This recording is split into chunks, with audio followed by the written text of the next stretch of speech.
Hello my lovely family, हम आपके लिए लेके आए हैं तुलसी माता की पौराणिक कथा। बहुत ही प्यारी कथा है। आज बृहस्पतिवार का दिन है। जो भी इस कथा को सुनेगा उसकी सारी मनोकामनाएं पूरी होंगी और जो भी भूल चूक से जो भी पाप हुआ होगा वो सब क्षमा हो जाता है। विष्णु भगवान को तुलसी माँ अति प्रिय हैं, तो विष्णु भगवान की कृपा आप सब पर बनी रहे। हम आपको सुनाते हैं विष्णु भगवान की पौराणिक कथा।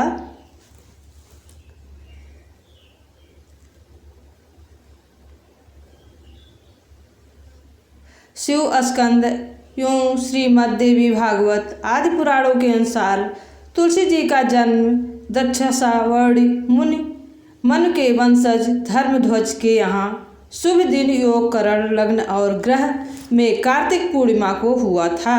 वह अपूर्व सुंदरी थी। अल्पावस्था में ही तुलसी बद्री वन में जाकर भगवान नारायण को पति रूप में प्राप्त करने के लिए तपस्या करने लगी। दीर्घकालीन तपस्या के उपरांत ब्रह्मा जी ने उसे दर्शन दिया।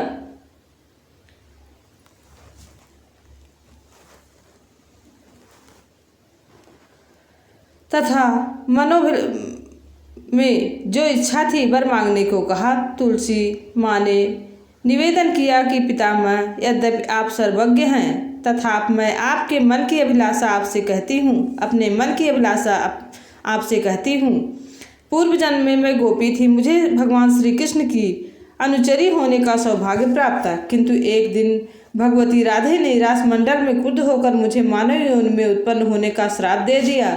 उसी कारण से अब मैं इस भूमंडल पर उत्पन्न हुई हूँ। सुंदर विग्रह वाले भगवान नारायण उस समय मेरे पति थे। उन्हीं को मैं अब भी पति रूप में प्राप्त करना चाहती हूँ। ब्रह्मा जी ने बताया कि सुदामा नामक गोप जो नारायण का पार्षद था, श्री राधिका जी के शाप से भूमंडल में उत्पन्न हुआ है और वह इस समय शंखचूड़ नाम से प्रसिद्ध है। वह भगवान श्री कृष्ण का ही अंश है, जो तुम्हारा प्रथम पति होगा। तत्पश्चात भगवान नारायण तुम्हें पति रूप में आलिंगन करेंगे, अंगीकार करेंगे। दानुकुल में उत्पन्न शंखचूड़ महान योगी था। एक बार वह बद्री वन में आया। उसे जैगी मुनि की कृपा से भगवान श्री कृष्ण का मनोहर मंत्र प्राप्त था। ब्रह्मा जी भी उसे अभिलाषित कर देकर यहाँ आने की आज्ञा दे दी। संयोगवश तुलसी की दृष्टि उस पर पड़ गई। दोनों परस्पर वार्तालाप में संलग्न हुए थे कि ब्रह्मा जी ने प्रकट होकर दोनों को दाम्पत्य सूत्र में बांधने का आदेश दे दिया। शंखचूड़ तुलसी के गंधर्व विवाह कर उसे अपने भवन में ले गया और आनंदपूर्वक रहने लगा। अपनी धर्मपत्नी परम सुंदरी तुलसी के साथ शंखचूड़ ने दीर्घ काल तक राज्य किया। उसका शासन देवता दानव सभी मानते थे, किंतु देवतागण अपना अधिकार छीन जाने से भिक्षुक की सी स्थिति में थे।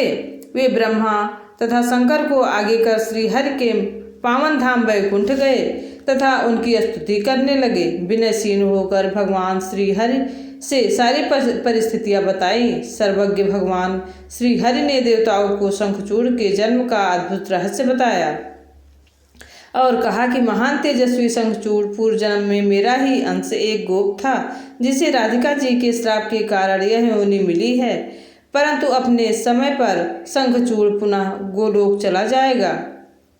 उन्होंने भगवान शंकर को शंखचूड़ का संहार करने के लिए एक त्रिशूल प्रदान किया और कहा कि शंखचूड़ मेरा मंगलमय कवच सदा धारण किए रहता है, जिससे कोई उसे मार नहीं सकता। अतः मैं स्वयं भी ब्राह्मण वेश में उसके कवच के लिए याचना करूँगा।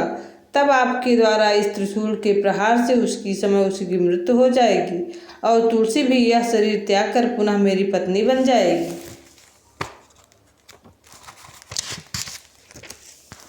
तदंतर देवताओं का अभ्युदय करने के विचार से भगवान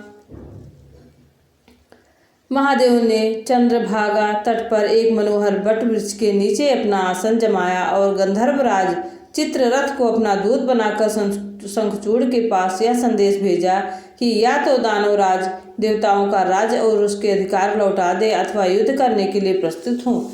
यह संकेत सुनकर शंखचूड़ ने दूत से हंसते हुए कहा, तुम जाओ और मैं प्रातःकाल भगवान शंकर के पास स्वयं आ जाऊंगा। इधर भगवान शंकर की प्रेरणा से उसके पुत्र कार्तिकेय और भद्रकाली और देवियां अस्त्र शस्त्र लिए रणगांव में पहुंच गईं। उधर दूत के चले जाने पर शंखचूड़ ने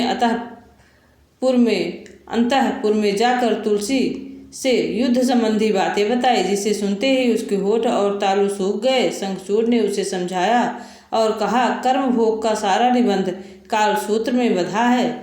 शुभ हर्ष सुख दुख भय शोक और मंगल सभी काल के अधीन हैं। तुम उन्हीं भगवान श्री हरि के शरण में जाओ, अब तुम्हें वे पति रूप में प्राप्त होंगे जिन्हें पाने के लिए बद्री आश्रम से तुमने तपस्या की है। मैं भी इस दानव शरीर का त्याग कर उसी दिव्य लोक में चलूंगा, अतः शोक करने की कोई आवश्यकता नहीं है। तुलसी कुछ आश्वस्त हुई और शंखचूड़ ने ब्रह्मा मुहूर्त में शैया को त्याग कर नित्य कर्म को संपादित किया। तदंतर उसने एक महारथी को सेनापति पद पर नियुक्त किया। फिर वह मन ही मन भगवान श्री कृष्ण का स्मरण करते हुए उत्तम रत्नों से बने विमान पर सवार होकर चला। पुष्पभद्रा नदी के तट पर सुंदर अच्छे वट के नीचे भगवान शंकर को देखा।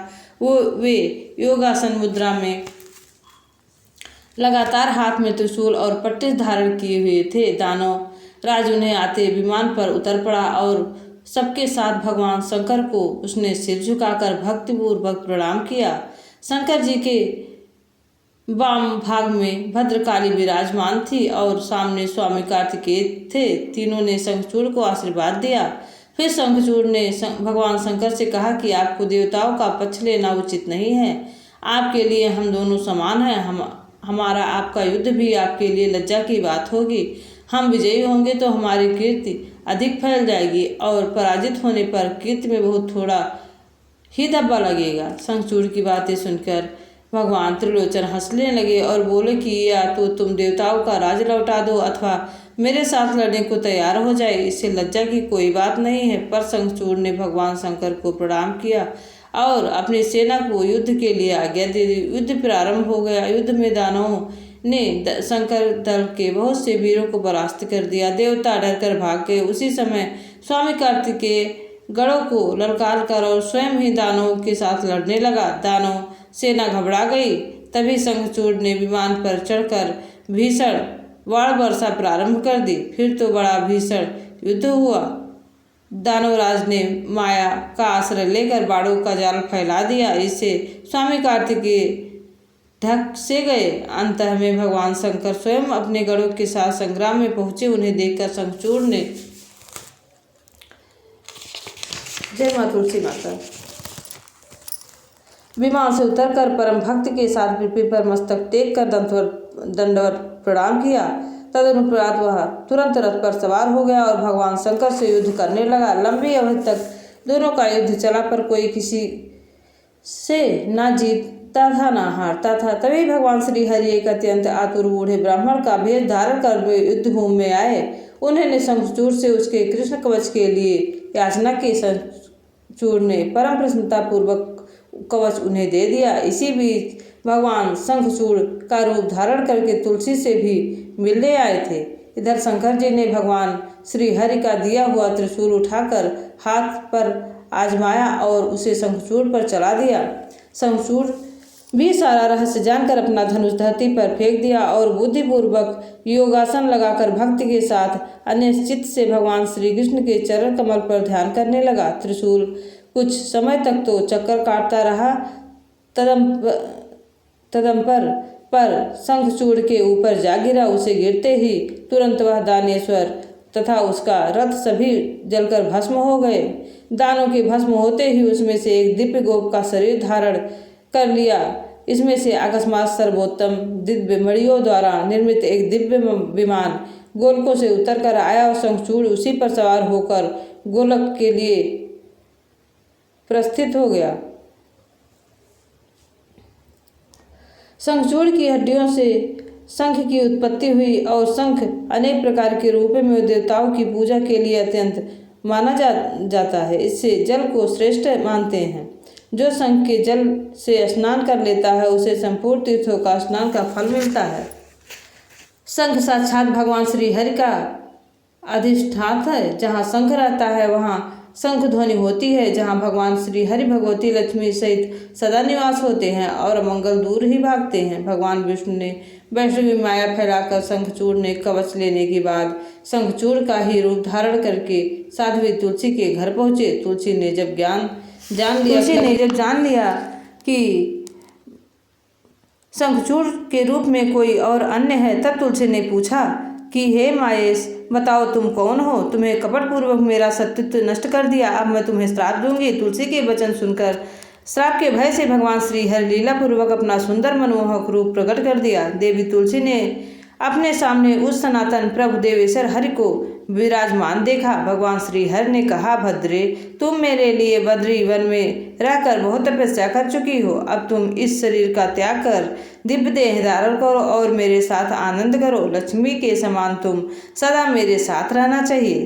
तुम्हारा यह शरीर गंडी की नदी के रूप में प्रसिद्ध होगा, जो मनुष्यों को उत्तम पुण्य देने वाली बनेगी। तुम्हारा केश कला पवित्र वृक्ष होगा। तुलसी के नाम से ही उसकी प्रसिद्धि होगी। देव पूजा में आने वाले त्रिलोकी के जितने भी पत्र और पुष्प हैं, उस सब में प्रधान मानी जाओगी। तुलसी वृक्ष के नीचे के स्थान को परम पवित्र माना जाएगा। तुलसी के गिरे पत्ते प्राप्त करने के लिए समस्त देवताओं के साथ मैं भी रहूँगा। तुलसी पत्र के जल से जिसका अभिषेक हो गया हो उसे संपूर्ण तीर्थों में स्नान तथा समस्त यज्ञों में दीक्षित समझना चाहिए। हजारों घड़े अमृत से भगवान श्री हरि को तृप्ति होती है, उतनी ही तृप्ति वे तुलसी के एक पत्ते के चढ़ाने से प्राप्त करते हैं। 10,000 गोदान से जो पुण्य मिलता है वही पुण्य कार्तिक मास में तुलसी पत्र दान से सुलभ है। मृत्यु के अवसर पर जिनके मुख में तुलसी पत्र जल प्राप्त होता है वह संपूर्ण पापों से मुक्त हो जाते हैं। भगवान श्री हरि विष्णु ने लोक का अधिकार बन जाता है। तुलसी काष्ठ की माला को गले में धारण करने वाला पद पद पर अश्वमेघ यज्ञ का ही भागीदार होता है। तुलसी, तुम्हारे श्राप को सत्य करने के लिए मैं पाषाण शालिग्राम बनूंगा। गंडकी नदी के तट पर मेरा वास होगा। इस प्रकार देवी तुलसी से कहकर श्री हरि भगवान मौन हो गए। देवी तुलसी अपने शरीर को त्याग कर दिव्य रूप से संपन्न होकर भगवान श्री हरि वक्ष स्थल लक्ष्मी जी की भांति शोभा पाने लगी। कमलपति भगवान श्री हरि उन्हें साथ लेकर वैकुंठ पधार गए। लक्ष्मी, गंगा, सरस्वती और तुलसी ये 4 देवियां भगवान श्री हरि की पत्नियां हुईं। तुलसी की देह से गंडकी नदी की उत्पत्ति हुई और भगवान श्री हरि भी उसी के तट पर मनुष्यों के लिए पुण्य पद शालिग्राम पर्वत बन गए। तो ये थी माता तुलसी जी की पौराणिक कथा आपको अच्छी लगे तो प्लीज़ लाइक शेयर सब्सक्राइब करिएगा। कमेंट बॉक्स में कमेंट करना ना भूलिएगा। रोज़ पूजा में विष्णु भगवान की पूजा करते समय तुलसी पत्ते जरूर चढ़ाना चाहिए तथा भोग लगाते समय तुलसी दल जरूर डालना चाहिए, तभी भगवान ग्रहण करते हैं और पूजा स्वीकार करते हैं और मनवांछित फल देते हैं। विष्णु भगवान की कृपा आप सब पर बनी रहे। आगे फिर हम आपके लिए लेके आएंगे ऐसे ही पौराणिक मनमोहक कहानियाँ। तब तक के लिए जय विष्णु भगवान, जय तुलसी माता, जय लक्ष्मी माता, जय माता।